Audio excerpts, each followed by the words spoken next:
पुण्यवंत, आज जिस श्लोक के ऊपर आज हम स्वाध्याय करने जा रहे हैं, इतो न किंचित परतो न किंचित यतो यतो यातु ततो न किंचित विचार पश्यन्तु जगन्न किंचित तत्वम नमस्कार मृते न किंचित। मैं इधर भी गया उधर भी गया, मैं जहां भी गया बस सिर्फ मुझे दुख ही दुख मुझे प्राप्त हुआ है। कहीं पर भी मुझे सुख नहीं मिला, कहीं शांति नहीं मिली, कहीं समाधि नहीं मिली। हर जगह पर मैं जहां जगह वहां सिर्फ समस्या ही समस्या है। घर में भी समस्या, दुकान में समस्या, कहीं बाहर गांव गया वहां समस्या, जहां गया वहां समस्या, कहीं समाज में आया तो समाज में भी समस्या, संघ में भी समस्या, शासन में भी समस्या, देश में समस्या, पूरे विश्व में समस्या। हर जगह पर देखो तकलीफ ही तकलीफ है। तभी तो किसी शायर ने लिखा है कि दुख ही दुख ज्यादा है जग में, सुख के क्षण तो अल्प है। दुख ही दुख ज्यादा है जग में और सुख के क्षण तो अल्प है। और सो आंसू पर एक हंसी यह विधना का संकल्प है। उस अनजान खिलाड़ी का तो बहुत निठुर खिलवाड़ है। और विधना के बस इसी खेल में यह मिट्टी भी लाचार है, यह मिट्टी भी लाचार है। आज हम सब सभी लाचार बन चुके हैं। आज हमारे देखो सब इतने कितने भी बड़े शक्तिशाली क्यों ना हो, कितने बुद्धिशाली क्यों ना हो, कितने धनवान क्यों ना हो आप, लेकिन फिर भी आज कुदरत के सामने या फिर इस कोरोना के सामने हम अपने आप को लाचार महसूस कर रहे हैं। किसी का कुछ भी नहीं चल रहा, सब अपने चुपचाप अपने घरों में कैद बैठे हुए हैं। जहां जहां लॉकडाउन खुल चुका है वहां भी भय का वातावरण तो निश्चित रूप से है, कहीं मुझे हो न जाए। अरे एक बिल्डिंग में, एक सोसाइटी में कोरोना का केस भी आ जाता है ना तो हम थर थर थर थर थर कांपने लगते हैं। नींद में भी हमें कोरोना खाने आता है। ऐसी स्थिति के अंदर क्या करेंगे आप? डर डर कर जीना नहीं। साधक वो होता है, श्रावक वो होता है जेना हइये श्री नवकार इन्हें सुख करशे संसार। जिसके हैया में, जिसके हृदय में, जिसके दिल में, जिसके दिमाग में, जिसके रोम रोम में नवकार बसा हुआ है, परमात्मा बसे हुए हैं, देव और गुरु और धर्म स्थापित हुए हैं, फिर उसे डर किस बात का हमें भय होना चाहिए? नहीं, हमें निडर बनना है। अभय दयानम चक्षु दयानम नमुत्थुनम में हम भगवान का विशेषण बोल तो देते हैं, तो सिर्फ बोलने के लिए नहीं है, यहां पर उसका स्पर्श होना चाहिए कि नहीं, मैं अभय दाता ऐसे परमात्मा के शरण में चला गया हूं, फिर मुझे डर किस बात का है? इतना बड़ा महाभारत का युद्ध हो गया। इतने बड़े महाभारत के युद्ध के अंदर कभी अर्जुन को कभी भी डर नहीं लगा, क्योंकि उसे पता था कि मेरे भगवान, मेरे प्रभु, मेरे श्री कृष्ण, मेरे माधव मेरे साथ में है। वो मीरा को पता था कि नहीं, मुझे किसी का डर रखने की जरूरत नहीं है। और मीरा को जब झेर का प्याला दिया गया तब मीरा निडर होकर और कृष्ण कन्हैया का गुणगान गाते गाते, नाम लेते लेते, जपते जपते वो झेर का कटोरा भी गट गट गट पी गई। और वो झेर भी क्या बन गया? विष अमृत ही परिणमे। वो झेर भी अमृत बन गया और मीरा अमर हो गई। आज भी मीरा अमर हो गई। वो सुलसा भगवान महावीर का नाम लेते लेते सुलसा अमर हो गई। वो चंदना अमर हो गई। वो गुरु गौतम स्वामी अमर हो गए। इन सभी महानुभावों को, इन सभी महापुरुषों को, मां सतियों को देखते हैं कैसे उनका जीवन, कितने कष्ट उनके जीवन में आ गए, कितनी तकलीफों का सामना करना पड़ा। महासती सीता के ऊपर भी और नगर जनों ने उनके ऊपर भी एक ऐसा झूठा आल दे दिया, हाँ, उनको भी क्रिटिसाइज कर दिया। ये तो पता नहीं रावण के यहाँ रहकर आई हुई सीता है। तो सीता जी को भी अग्नि परीक्षा देनी पड़ी। और तो भी देखो, जैन रामायण के मुताबिक वही भगवान राम का स्मरण करते करते, प्रभु को याद करते करते, नमस्कार महामंत्र का स्मरण करते करते वो अग्नि परीक्षा में से भी सीता निकल गई।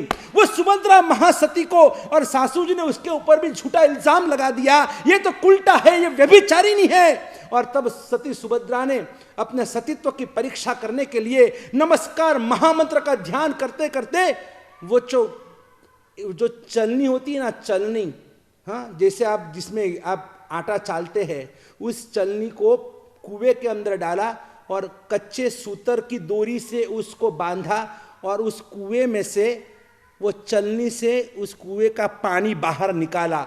इम्पॉसिबल है, लेकिन ये नमस्कार महामंत्र का चमत्कार है, ये परमात्मा का शरण और उसका ये चमत्कार है। जेना हइये श्री नवकार इन्हें सुख करशे संसार। अमर कुमार को मारने के लिए आग के अंदर उस राजा की आज्ञा से और उनके जो सेवक थे उन सेवकों ने उसको आग के अंदर डाल दिया, तो अग्नि का भी, नमस्कार महामंत्र के प्रभाव से अग्नि का भी सिंहासन बन गया। शूली के ऊपर चढ़ा दिया उस सुदर्शन श्रेष्ठी पुत्र को, लेकिन फिर भी नमस्कार महामंत्र के प्रभाव से देखो वो शूली का भी सिंहासन सुवर्ण सिंहासन बन गया, चमत्कार हो गया। वो जलता हुआ नाग था, नाग, और उस नाग को भी है ना, जब भगवान पार्श्वनाथ ने सेवक द्वारा नवकार सुनाया और नवकार सुनते ही वो नाग मरकर जो दुर्गति में जाने वाला था ना, और वो नाग मरकर और धर्मेंद्र नागराज बने, जो भगवान पार्श्वनाथ के भक्त देव के रूप में आज सब हर भक्त के हृदय में प्रसिद्ध है। भगवान पार्श्वनाथ का जाप करने से पहले हम उनका भी नाम लेते हैं, ओम रीम अरहम श्रीम धर्मेंद्र पद्मावती परिपूजिताय श्री शंकेश्वर पार्श्वनाथाय नमो नमः। उस धर्मेंद्र का नाम आज भी हम लेते हैं। ये नमस्कार महामंत्र का प्रभाव था कि एक समड़ी थी, एक ऐसा वो हिंसक जीव था, और जब शिकारी ने उसको शिकार किया और वो तड़प रही है, वो समड़ी तड़प रही है, और उस समय दो मुनि भगवंतों ने विहार करते करते देखा और वो तड़पती हुई समड़ी को उन्होंने नवकार सुनाया, तो समड़ी मरकर और सुदर्शना राजकुमारी बनी। ये प्रभाव है नमस्कार महामंत्र का कि मरते मरते भी किसी को नवकार सुनाया ना, और वो भी कौन बन गया, वो भी अपने आत्मा का कल्याण साध गया, और वो भी परम गति या फिर अच्छी देव गति प्राप्त कर लिया। ऐसे कितने दृष्टांत, तो लाखों करोड़ों दृष्टांत शास्त्र में मौजूद है कि वो श्रीमती श्राविका देखो, और सास ससुर ने मारने के लिए उस जमाने में भी यही झगड़े चलते थे।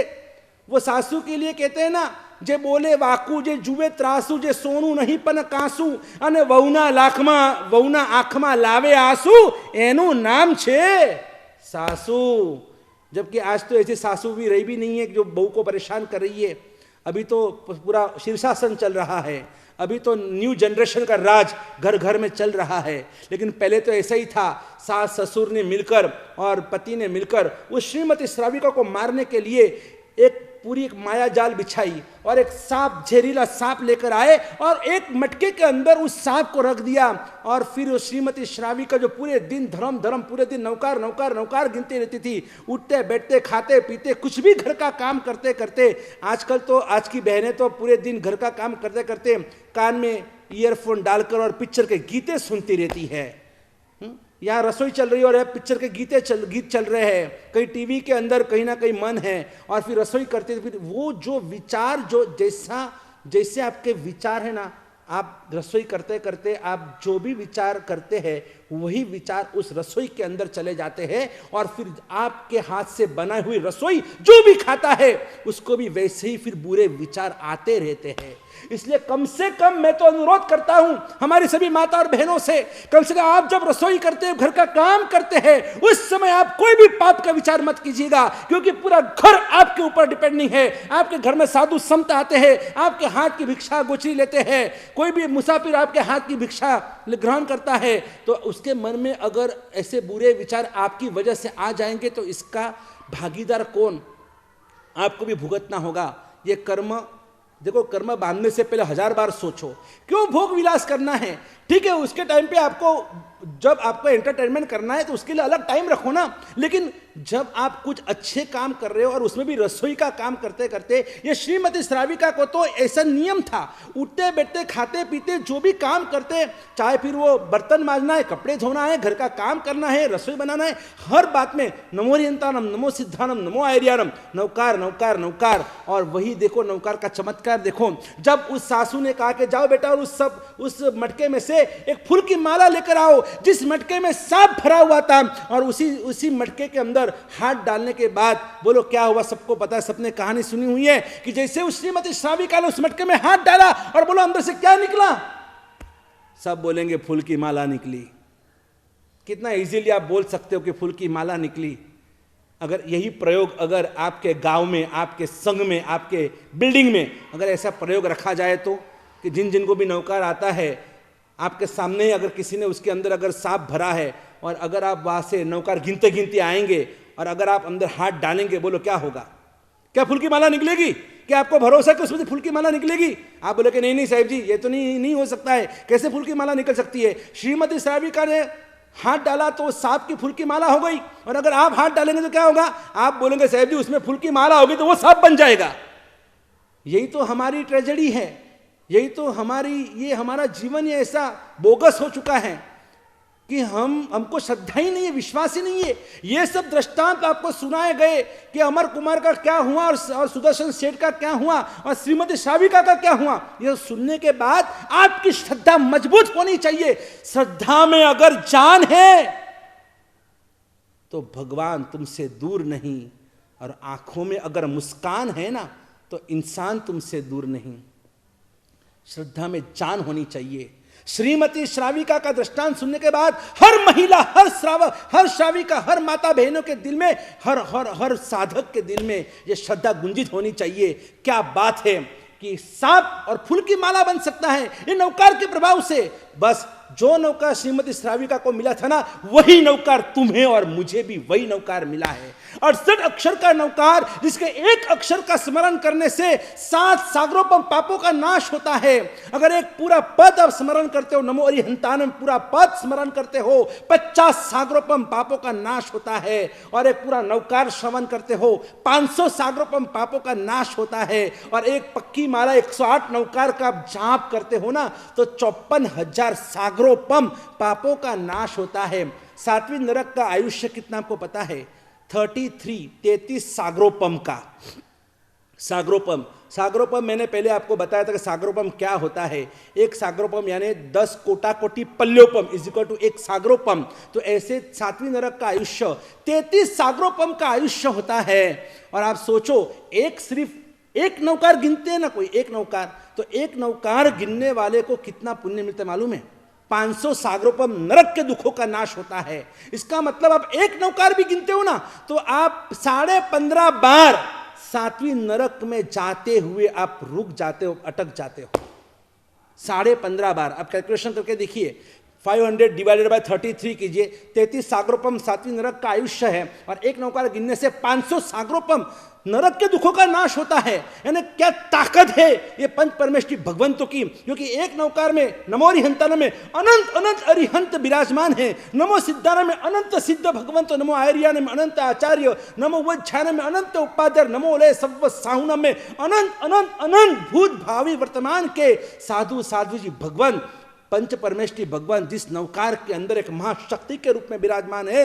और ऐसे नमस्कार महामंत्र की मैं बात कर रहा हूं, जय नौकार और कर भव पार। ऐसी श्रद्धा जगाओ नौकार के प्रति कि ऐसा महामंगलकारी नौकार पंचमहासुत स्कंद के रूप में मिला हुआ ये नौकार आज हमें बचाने वाला यही नौकार है।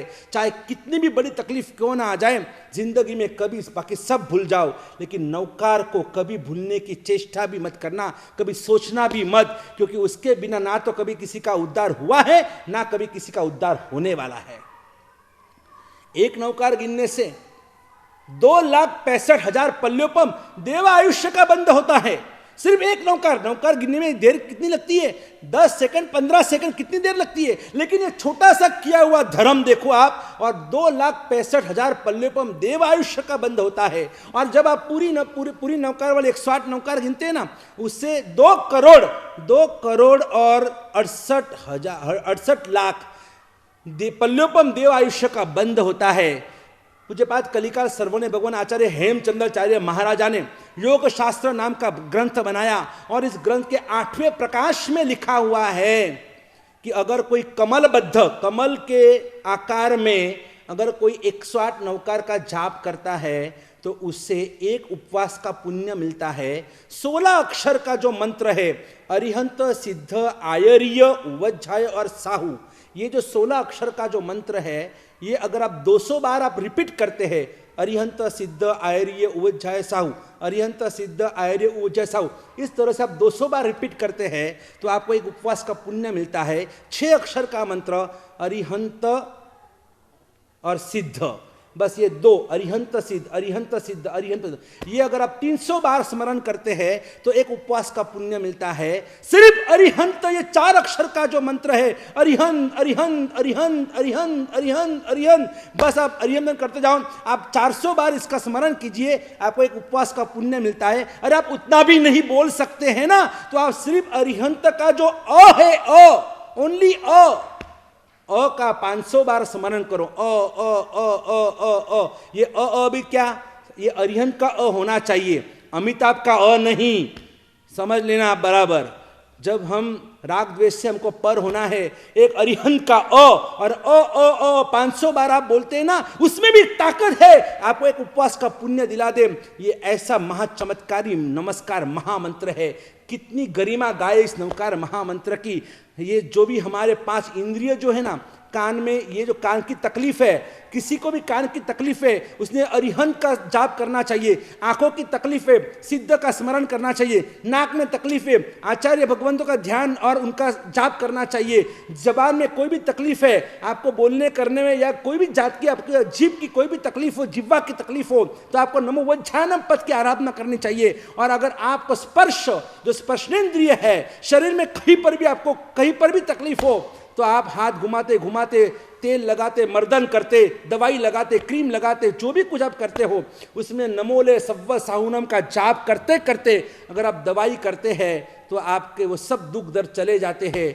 क्रोध को मिटाने के लिए नमोले सव्व साहुनम की आराधना करो। अभिमान को मिटाने के लिए नमो वज्जानम पद की आराधना। माया प्रपंच को मिटाने के लिए नमो आयर्यानम पद की आराधना। और लोभ संज्ञा को दूर करने के लिए नमो सिद्धानम की आराधना। और अगर मोह वासनाओं को दूर करना है तो नमो अरिहंतानम की आराधना करो। और ऐसे आराधना करते करते देखो जीवन में क्या परिवर्तन आता है, क्या चमत्कार आते हैं, क्या चमत्कार होते हैं। आप कभी भी दुखी नहीं बन पाओगे, ना आप दुखी बनेंगे, ना आपके आसपास कोई दुखी बनेगा। इसलिए हमेशा बस मारे मन एकज श्री नवकार, एकज श्री नवकार, बस मेरे मन में एक ही नवकार है। और इस नवकार को गुंजित करो, नवकार का रनकार, और देखो नवकार का टंकार देखो, और देखो क्या चमत्कार होता है। और अब धीरे धीरे धीरे हम आगे बढ़ रहे हैं इस प्रवचनों के माध्यम से। ऐसा यूटर्न हमारे जीवन के अंदर हमें लाना है, हमें वो तत्व ज्ञान तक पहुंचना है, उनके रहस्य तक पहुंचना है कि क्यों अभी तक हमारा मोक्ष क्यों नहीं हुआ, क्यों ये दुनिया पूरी दुखी है, ये आत्मा क्या है, परमात्मा क्या है। इन सभी बातों को लॉजिकली हमें समझना है, और समझने के लिए आपको सुनना होगा। आप सुनेंगे तो ही आप समझ पाएंगे, और समझ पाएंगे तो जीवन में उतार पाएंगे। और इसीलिए शृणोति इति श्रावकः, जो सुनता है वही श्रावक, वही श्राविका कहलाते हैं। आप सुनते रहिए, आलतू फालतू बहुत कुछ सुनते रहते हैं, उससे अच्छा है कुछ ऐसा सुनो कि जिससे आपको लाभ हो और आपके द्वारा पूरे विश्व को लाभ हो। इसी मंगल भावना के साथ जय गिरिराज, जय आदिनाथ, जय गुरुदेव।